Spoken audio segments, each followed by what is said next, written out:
So you're jumping into DaVinci Resolve, you're gonna start editing your audio, and you wanna know, well, how loud should I be making my audio? Like what should I put my volume at for my listening device, right? You might be editing on some monitor speakers, you might be using any one of a different number of headphones. I've got some Samsons here, I've got Sennheisers here, I've got Barodynamics here, I've got Mackeys, I've got even earbuds like these from Sandware, as well as earbuds from places like Apple. So where do I set the volume when I'm trying to edit my audio on any one of these devices? I'm gonna give you a second, go comment down below, pause the video. I wanna know what you think before I continue. And we're back. So the honest answer here is that it almost doesn't matter what volume that you listen to your audio at, it should just be a comfortable listening level for you. So you can crank up the volume on your speakers if you want to hear it nice and loud, but when it comes to actually setting the volume or the levels of your audio, you really want to watch the meters. The meters in DaVinci Resolve are going to tell the story of where exactly you should put that audio. Now, it is important to make sure that you can hear the different parts of your audio, whether you're using monitor speakers, headphones, earbuds, whatever it might be. You want to be able to hear those different parts of your audio, so that way you can make sure you're editing the audio to get rid of things that don't sound good. You want to be able to blend different sounds together, whether it's sound effects, music, dialogue, blending that all together. Obviously, the listening device that you're on is going to make a big difference in what that sounds like and how you can hear those different things that you want to change. But the volume that you set your speakers at from your computer can almost be anywhere. It should be a comfortable listening level. But let's jump in Resolve here and just talk through a little bit of levels here and checking out our meters. So in DaVinci Resolve here, I've got my pile of headphones, my monitor speakers sitting right here, and I can adjust that level on my computer however I might like to. Now, when you want to set the listening volume here in DaVinci Resolve, you can use this slider right here to set the volume coming out of Resolve. Now, this is just a volume adjustment for your ears, what you're hearing. This is not setting levels for your project or your tracks or anything like that.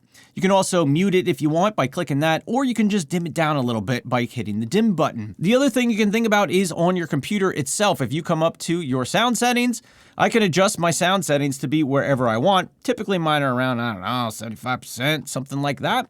And that's going to be just fine. But in DaVinci Resolve, if I play back through my video here, we want to watch the meters for our music, our sound effects, our dialogue. We want the meters to tell us the story of what's happening with our audio, because we might have the volume really low on our headphones here, and then we might be like, oh, I need something to be a whole lot louder, and then I boost it up. But you might not notice that you're getting a little too high, you're clipping a little bit there, and that's not what you want to happen. So if it sounds like you need to hear it louder, boost it up on your headphones a little bit, and we want to make sure that the meters tell us the story of what's happening with our audio in conjunction with listening to everything mixed together as a whole. So if you need to turn up the volume on your individual headphones or speakers, that's perfectly fine. Crank up the volume a little bit so that you can hear it good and clear. Now, by watching the meters, how do you know if when you're done editing all of your audio, if it's in a spot that would be good for other people to listen to?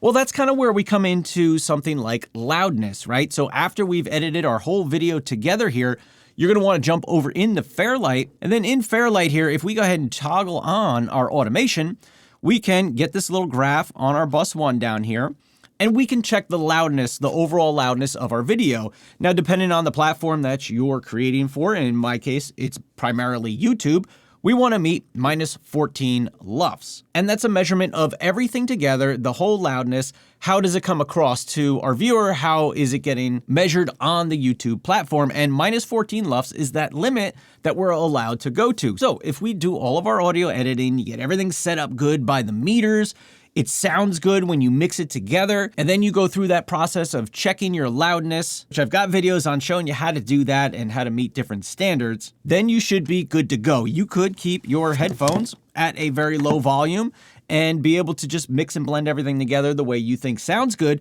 and then check your overall loudness and make sure that, okay, everything is as loud as it could be without going over the allowable limits for the platform you're editing for, in our case, YouTube. But again, the thing to keep in mind is that at the end of the day, the meters are going to tell you the story, right? It's going to tell us if we're clipping.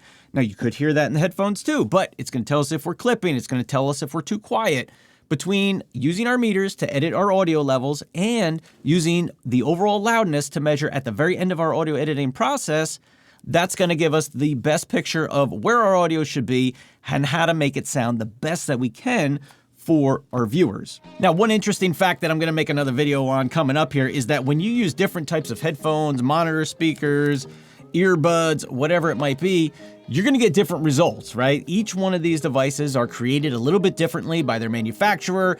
The frequencies sound a little different. Some have more bass, some have less. Some are flat response headphones for audio editing. Others, like something like Beats by Dre, already have, bass built into them, or Bose headphones, they've got the bass built in. So we'll talk about that in another video, but keep that in mind. Depends on what device you're using as far as the results that you'll get. Now, you'll probably be in the same ballpark, but you're going to notice a difference between different kinds of headphones. So we'll talk about that in another video. But if you've got questions on what volume should my speakers or headphones be, drop a comment down below. With that said, get out there, try to edit some of your audio, make it sound the best that it can, and I will see you in the next video.